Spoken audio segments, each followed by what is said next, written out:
بسم اللہ الرحمن الرحیم۔ تفسیر ہدایت القرآن جلد 1 سورۃ البقرہ صفحہ 343۔ بسم اللہ الرحمن الرحیم۔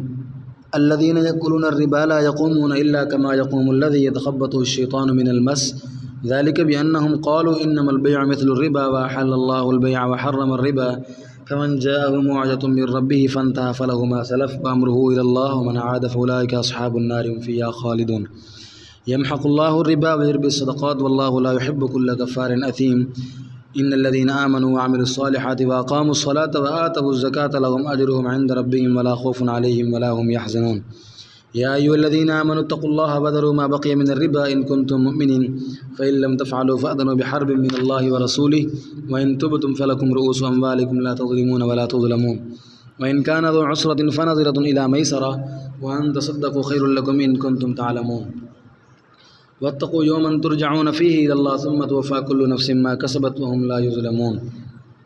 آیات مبارکہ کا لفظی ترجمہ سماعت کیجیے۔ الذين يأكلون الربا لا يقومون إلا كما يقوم الذي يتخبطه الشيطان من المس، اور جو لوگ کھاتے ہیں سود نہیں کھڑے ہوں گے مگر جس طرح کھڑا ہوتا ہے وہ شخص جسے پاگل بنا دیا ہو شیطان نے چھو کر لپٹ کر۔ ذلك بأنهم قالوا إنما البيع مثل الربا وأحل الله البيع وحرم الربا، یہ بات سزا بہی وجہ ہے کہ انہوں نے کہا اس کے سوا نہیں کہ بے مانند سود کے ہے، اور حلال کی ہے اللہ نے بے اور حرام کیا ہے سود۔ فمن جاءه موعظة من ربه فانتهى فله ما سلف، پس جسے پہنچی نصیحت اس کے رب کی طرف سے پس وہ سود لینے سے رک گیا، فله ما سلف تو اس کے لیے ہے جو پہلے لے چکا، وامرہ الی اللہ اور اس کا معاملہ اللہ کی طرف ہے، ومن عاد فاولئک اصحاب النار هم فیہا خالدون، اور جو لوٹا پس وہی لوگ دوزخ والے ہیں اور وہ اس میں ہمیشہ رہنے والے ہیں۔ یمحق اللہ الربا ویربی الصدقات، مٹاتے ہیں اللہ تعالیٰ سود کو اور بڑھاتے ہیں خیراتوں کو۔ واللہ لا يحب كل کفار اثیم، اور اللہ تعالیٰ پسند نہیں کرتے ہر کٹر مخالف گناہ گار کو۔ ان الذين آمنوا وعملوا الصالحات واقاموا الصلاة وآتوا الزكاة لهم اجرهم عند ربهم ولا خوف عليهم ولا هم يحزنون، بے شک جو لوگ ایمان لائے اور کیے انہوں نے نیک کام اور اہتمام کیا انہوں نے نماز کا اور دی انہوں نے زکوٰۃ، تو ان کے لیے ان کا بدلہ ہے ان کے رب کے پاس، اور نہیں ہے کوئی ڈر ان پر اور نہ وہ غمگین ہوں گے۔ یا ایھا الذین آمنوا اتقوا اللہ وذروا ما بقی من الربا ان کنتم مؤمنین، اے وہ لوگو جو ایمان لائے اللہ سے ڈرو اور چھوڑو جو باقی رہ گیا سود سے اگر ہو تم ایمان لانے والے۔ فإن لم تفعلوا فأذنوا بحرب من اللہ ورسولہ، پس اگر نہیں کیا تم نے جو جان لو جنگ اللہ کی طرف سے اور اس کے رسول کی طرف سے۔ وَإِن تُبْتُمْ فَلَكُمْ رُءُوسُ أَمْوَالِكُمْ لَا تَظْلِمُونَ وَلَا تُظْلَمُونَ، اور اگر توبہ کی تم نے تو تمہارے لیے سر ہیں تمہارے مالوں کے، نہ ظلم کرو تم اور نہ ظلم کیے جاؤ تم۔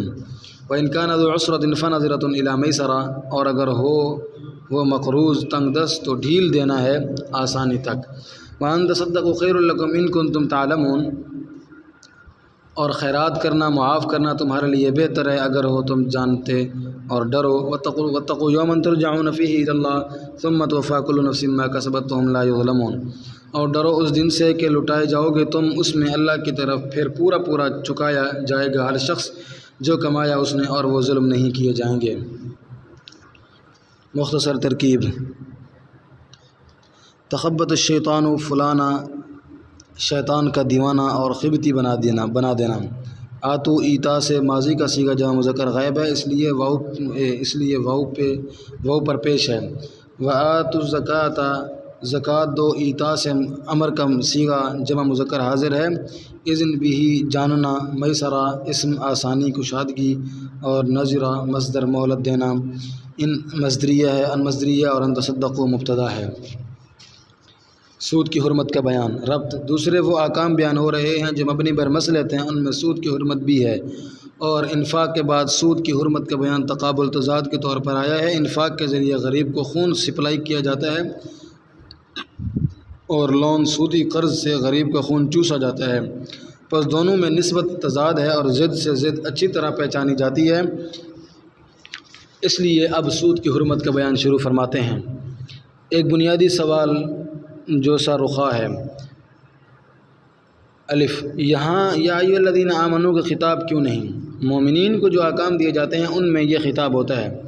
با، آیت کا لب و لہجہ بہت سخت ہے، سود نہ چھوڑنے پر جنگ کا الٹیمیٹم دیا ہے، ایسا کیوں؟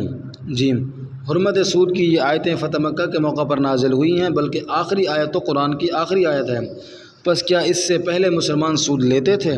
جیسے حرمت خمر نازل ہونے سے پہلے مسلمان شراب پیتے تھے، یعنی سود کی حرمت اتنی تاخیر سے کیوں نازل ہوئی؟ جواب، سود لینا مسلمان کا کام نہیں، یہ کام کافر ہی کرتا ہے، مسلمانوں نے کبھی سود نہیں لیا۔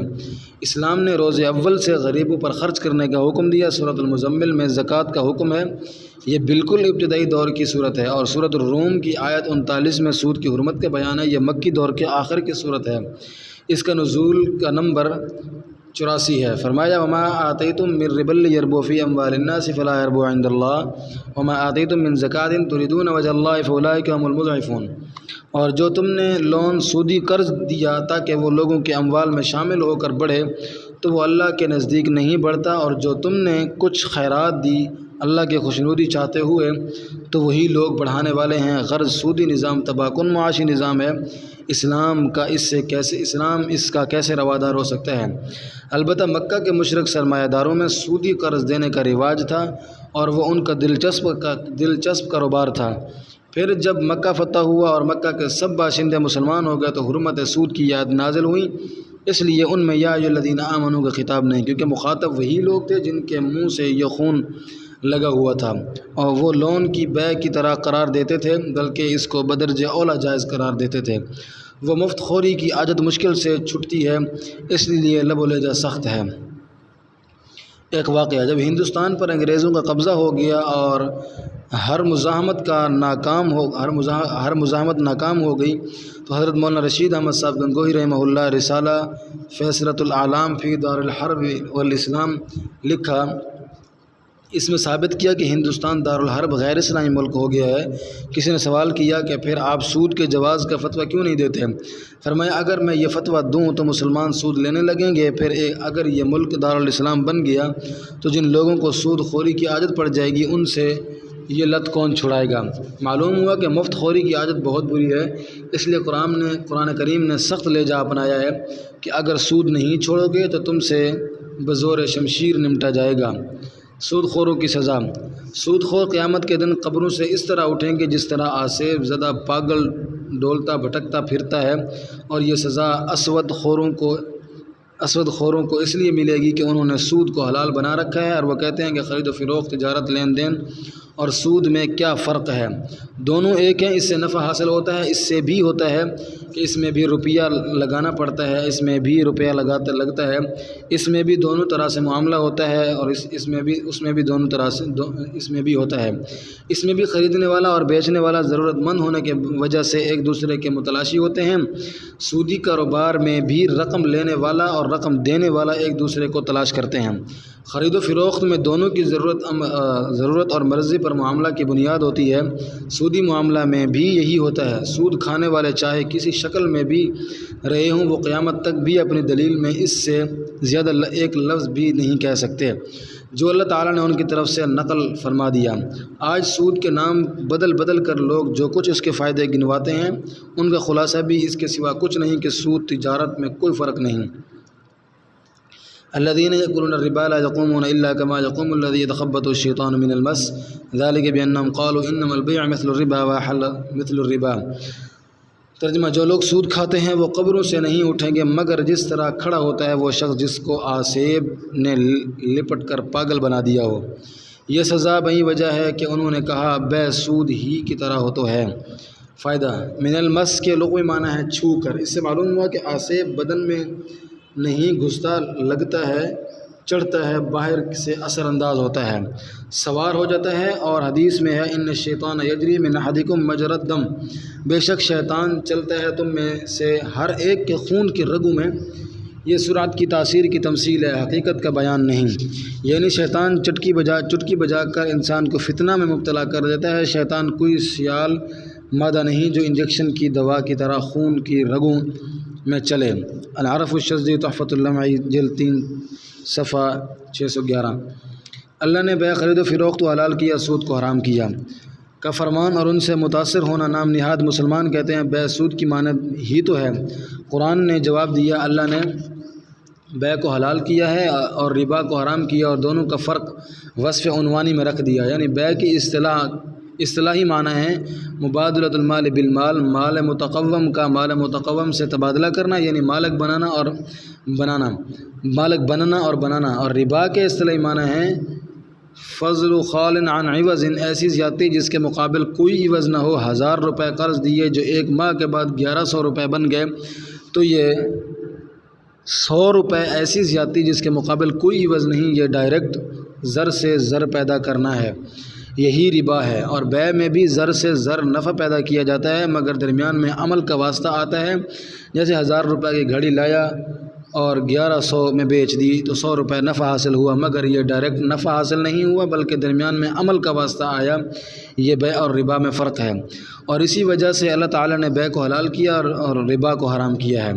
اس کی تفصیل یہ ہے کہ راست زر سے زر پیدا کرنے کی شریعت حوصلہ افزائی نہیں کرتی۔ شریعت چاہتی ہے کہ اگر زر سے زر پیدا کیا جائے تو درمیان میں عمل کا واسطہ آئے، کیونکہ زر سے بلا واسطہ عمل زر پیدا کرنے کی صورت میں 2 بڑی خرابیاں لازم آتی ہیں۔ آیت دولت کا اقتناز ہو جاتا ہے، یعنی دولت ہاتھوں میں سمٹ جاتی ہے جو شریعت کی نظر میں پسندیدہ نہیں۔ سورۃ الحشر آیت 7 میں مال فے کے مصارف بیان کرنے کے بعد ارشاد پاک ہے کہ لا یکون دولۃ بین الاغنیاء منکم، تاکہ مال فے تمہارے نگروں کے قبضہ میں نہ آ جائے۔ مجھے یاد ہے میرے بچپن میں میری قوم بنیوں کے سود میں پھنسی ہوئی تھی اور پورے گاؤں میں کسی کے پاس کوئی چیز نہیں تھی۔ کھیت میں جب فصل تیار ہوتی تو کھلیان سے ہی بنیا سارا غلہ لے جاتا، پھر کھانے کے لیے غلہ بینے سے سود پر لانا پڑتا۔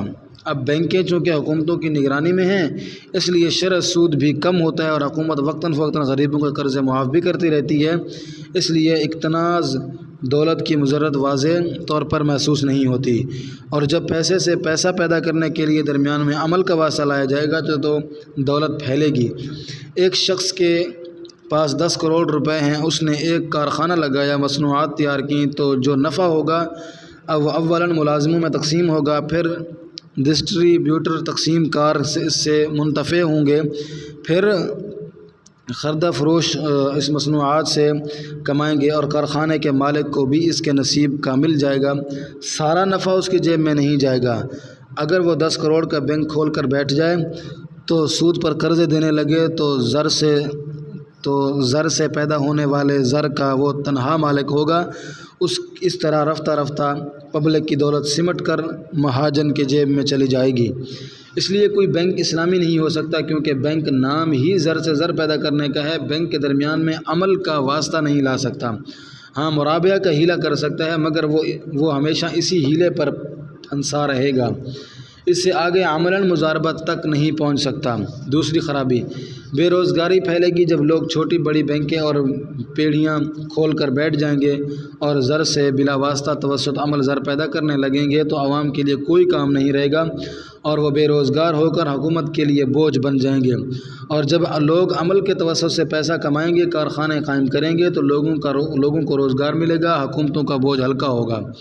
غرض ان 2 خرابیوں کی وجہ سے شریعت نے ربا کو حرام کیا۔ بے معاملات ان خرابیوں سے پاک ہے اور اس لیے اس کو حلال کیا ہے۔ یہ الفاظ دیگر اس مسئلہ کو اس طرح بھی سمجھا جا سکتا ہے کہ بے اصل حلت ہے اور جہاں خرابی در آتی ہے تو جس وجہ کی خرابی ہوتی ہے اس کے اعتبار سے بے ناجائز ہوتی ہے۔ اگر خرابی ہلکی ہوتی ہے تو بے فاسد ہوتی ہے، اور خرابی زیادہ ہوتی ہے تو بے باطل ہوتی ہے۔ اور ربا بھی اگرچہ ایک طرح سے بے ہے، مگر اس میں خرابی آخری درجہ کی ہے، جس کی تفصیل اوپر آ چکی ہے۔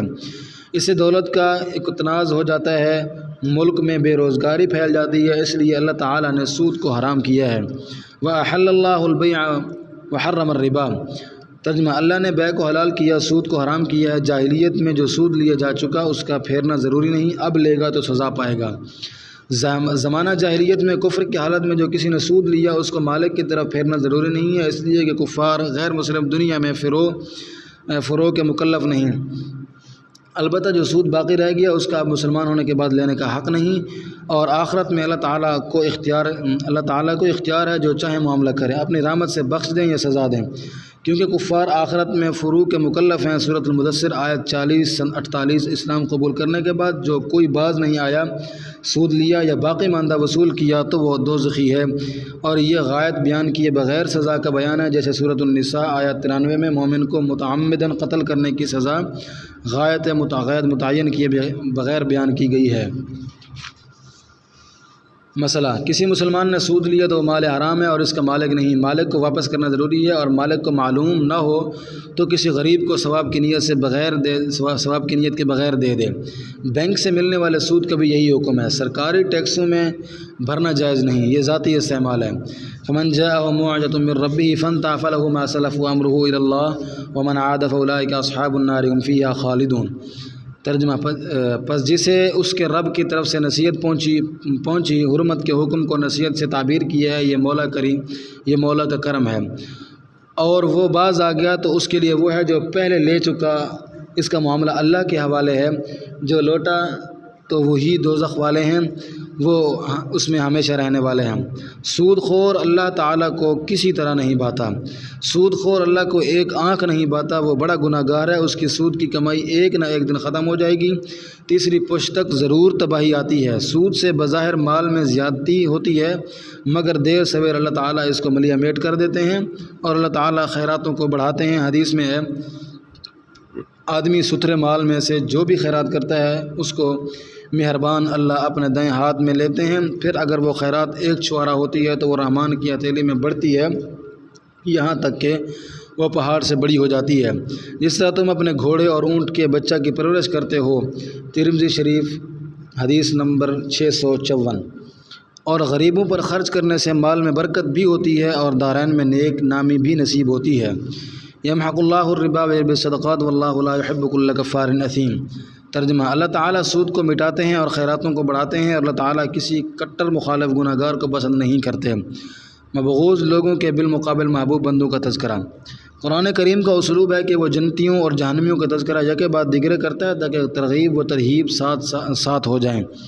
اسی طرح وہ نیک بد لوگوں کا تذکرہ بھی یکے بعد دیگرے کرتا ہے۔ اوپر جب اللہ کے کٹر مخالف گناہ گار بندوں کا تذکرہ آیا تو اب ایک آیت میں سلسلہ کلام کے درمیان ایماندار صالح بندوں کا تذکرہ فرماتے ہیں۔ یہ بندے غریبوں کا خون نہیں چوستے بلکہ زکوٰۃ خیرات کے ذریعے مشکل حالات میں غریبوں کی مدد کرتے ہیں، ان کے لیے آخرت میں سدا بہار زندگی ہے۔ ان الذين آمنوا وعملوا الصالحات واقاموا الصلاة وآتوا الزكاة لهم أجرهم عند ربهم ولا خوف عليهم ولا هم يحزنون۔ ترجمہ: بے شک جو لوگ ایمان لائے اور انہوں نے نیک کام کیا اور انہوں نے نماز کا اہتمام کیا اور زکوٰۃ ادا کی، ان کا بدلہ ان کے پروردگار کے پاس ہے، اور ان کے لیے نہ کوئی ڈر ہوگا اور نہ وہ غمگین ہوں گے۔ سود خوروں کو جنگ کا الٹیمیٹم۔ نیک بندوں کا تذکرہ تو ضمناً آیا تھا، اب سابقہ سلسلہ بیان شروع ہوتا ہے۔ فتح مکہ کے موقع پر جو لوگ مسلمان ہوئے تھے ان سے خطاب ہے کہ اگر تم واقعی ایمان لائے ہو تو تمہارا جو سود لوگوں پر باقی ہے اس کو چھوڑ دو، صرف رأس المال لے سکتے ہو، اور اگر نہیں چھوڑو گے تو اللہ اور رسول کی طرف سے اعلان جنگ سن لو، تم سے بزور شمشیر سود خوری چھڑائی جائے گی، اور اصل سرمایہ بھی اس طرح لو کہ نہ تم ظلم کرو نہ تم پر ظلم کیا جائے، یعنی پہلے تم جو سود لے چکے ہو اس کو اگر تمہارے اصل سرمایہ سے کاٹا جائے تو تم پر ظلم ہوگا، اور چڑھاوا ہو تو سود تم مانگو تو یہ تمہارا ظلم ہے، دونوں درست نہیں۔ اصل سرمایہ بے کم کاست لے سکتے ہو۔ فائدہ: اس آیت سے معلوم ہوا کہ اگر کوئی گروہ سود لینے پر مصر ہو تو اس پر فوج کشی بھی کی جا سکتی ہے، کیونکہ اگر وہ سود کو حرام ہی نہیں سمجھتا تو مرتد ہے، اور حرام سمجھ کر عمل سے انکار کرتا ہے تو ایسے لوگوں سے جہاد کا حکم ہے۔ یا ایھا الذین آمنوا اتقوا اللہ وذروا ما بقی من الربا ان کنتم مؤمنین فإن لم تفعلوا فأذنوا بحرب من اللہ ورسولہ وإن تبتم فلکم رؤوس اموالکم لا تظلمون ولا تظلمون۔ ترجمہ: اے ایمان والو، اللہ سے ڈرو اور باقی ماندہ سود چھوڑو اور اگر تم ایماندار ہو، پس اگر تم ایسا نہیں کرو گے، یعنی باقی رہا ہوا سود نہیں چھوڑو گے، تو جنگ کا اعلان سن لو اللہ کی طرف سے اور اس کے رسول کی طرف سے، اور اگر تم نے توبہ کر لی یعنی باقی رہا ہوا سود چھوڑنے کے لیے تیار ہو گئے تو تمہارے لیے تمہارا اصل سرمایہ ہے جو تم نے قرض دیا ہے، نہ تم ظلم کرو اور نہ تم ظلم کیے جاؤ۔ مقروض و تنگ دست ہو تو مہلت دینا واجب ہے، اور قرضہ معاف کر دے تو اور بھی بہتر ہے۔ اگر مقروض اصل قرض بھی فوری طور پر واپس نہ کر سکتا ہو تو گنجائش ہونے تک مہلت دینا واجب ہے، اور اگر قرضہ ہی معاف کر دے تو اور بھی بہتر ہے۔ کاش لوگ اس کے ثواب کو جانیں۔ مہلت دینے کا یا قرضہ معاف کرنے کا قیامت کے دن پورا صلہ ملے گا۔ سود کے سلسلہ کی یہ آخری آیت ہے، اس پر سود کا بیان پورا ہوا۔ وَإِنْ كَانَ ذُو عُسْرَةٍ فَنَظِرَةٌ إِلَىٰ مَيْسَرَةٍ وَأَن تَصَدَّقُوا خَيْرٌ لَكُمْ إِن كُنتُمْ تَعْلَمُونَ وَاتَّقُوا يَوْمًا تُرْجَعُونَ فِيهِ إِلَى اللَّهِ ثُمَّ تُوَفَّىٰ كُلُّ نَفْسٍ مَّا كَسَبَتْ وَهُمْ لَا يُظْلَمُونَ۔ ترجمہ: اور اگر مقروض تنگ دست ہو تو آسانی تک مہلت دینا اور قرضہ معاف کرنا تمہارے لیے بہتر ہے اگر تم جانو، اور اس دن کا خوف کھاؤ جس میں تم اللہ کی طرف لوٹائے جاؤ گے، پھر ہر شخص اس کی کمائی کا پورا بدلہ چکایا جائے گا اور ان پر ظلم نہیں کیا جائے گا۔ اب ہر کوئی اپنی فکر کرے۔ واللہ اعلم بالصواب۔